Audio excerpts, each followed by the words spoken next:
Chapter 39. Sierra turned to her teammates. Who should play for us? Either you or Miguel, said Kyle. Definitely, agreed Akimi. I vote for Sierra, said Miguel. You've read more books than the rest of us combined. Are you guys sure? Because I didn't do so well in the Battle of the Books game. And I did terrible in the poolside puzzle fiasco, said Kyle. Remember? Sierra smiled. I may never forget it. Yeah, me neither. Come on, you'll be great. I don't know anything about banned books. Did John Philip Sousa write one? Banned books, said Sierra. See, you're doing better than me already. Teams, said Dr. Zinchenko, please send your designated player to the circle of desks closest to mine. Sierra looked at her teammates one last time. They were all smiling and nodding, and she started walking to the inner ring of reading desks. Go, Sierra! That was her dad cheering for her. Good luck, honey. Her mom, too. Each of the 6 remaining teams were assigned its own desk. Sierra sat down at hers. Marjorie Meldower was at the desk to her right, and Elliot Shilp, the nice guy from Maryland who really liked pizza, was on her left. Each desk had its own built-in touchscreen computer. This contest will include an immediate elimination factor, announced Dr. Zinchenko from her swivel stool beside the central librarian's desk. If you answer a question incorrectly, you will be asked to leave your desk. Quietly, as those of you playing for the Northeast, the Mid-Atlantic, the Mountain, and the Pacific teams undoubtedly recall, you only have 1 medal each. If you are eliminated from this game, it will be mathematically impossible for your team to go on and win the duodecimathlon. Therefore, if you lose, your team loses its chance of being crowned champions. The 4 players nodded. They all understood the very high stakes of this 11th game. However, said Dr. Zinchenko, should you win this game as well as our 12th game, we will have a 3-way tie for the first place and enter into a sudden death overtime situation. The 13th game, if necessary, will take place tomorrow. Don't worry, sneered Marjorie.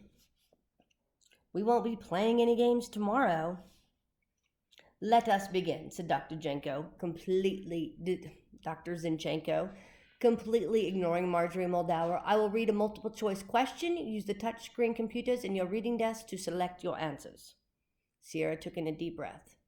Question number 1. In 1985, Shel Silverstein's A Light in the Attic was banned from a school in Wisconsin because A. The attic was cluttered and dangerous. B. The children in the book were filthy and never combed their hair. C. The book encouraged children to break dishes so they wouldn't have to dry them. Or D. The book used foul language. Please enter your answer now. Sierra had read about this book banning incident and she tapped C. Her computer screen glowed green, and she was correct. The Northeast and Mountain teams, however, chose the wrong answer. The screens on their computers turned bright red. Thank you for playing, said Dr. Zinchenko. Kindly rejoin your teammates, and thank you for participating in the first ever Library Olympiad. You and your teammates will receive lovely parting gifts. Whoop-de-doo, said Marjorie. Next question, please. Of course. Question number 2. Why was Dr. Seuss's book, The Lorax, banned? A. There is no such creature as a Lorax. B. The drawings were too frightening for young readers. C. The rhymes and silly names were too weird. Or D. It offended forestry workers. Choose your answers now. You have 30 seconds. Sierra wasn't certain about this one. The first 3 answers could be reasons to ban any Dr. Seuss book, but the Lorax was all about truffula trees and saving the environment, and forestry workers might not like that. She went with D, and her touchscreen glowed green. So did Marjorie Moldower's. The Pacific team answered incorrectly. Sorry, Sierra said to Pranav Pillai as he left his table. Thanks. Good luck. 3 players remain, said Dr. Zinchenko. Here is your 3rd question. Why was Junie B. Jones, a series of children's books by Barbara Park, banned from libraries? Was it because of A. Junie B. Jones is a mouthy brat? B. Characters use such words as stupid and dumb. C. The author takes liberties with traditional spelling. D. The main character makes bad choices. Or E. All of the above.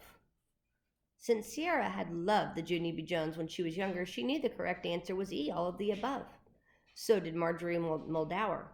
Elliot Shilp, however, did not, and his red screen meant the Mid-Atlantic team was out of the competition. It also meant the whole Library Olympics came down to the hometown heroes versus the Midwest.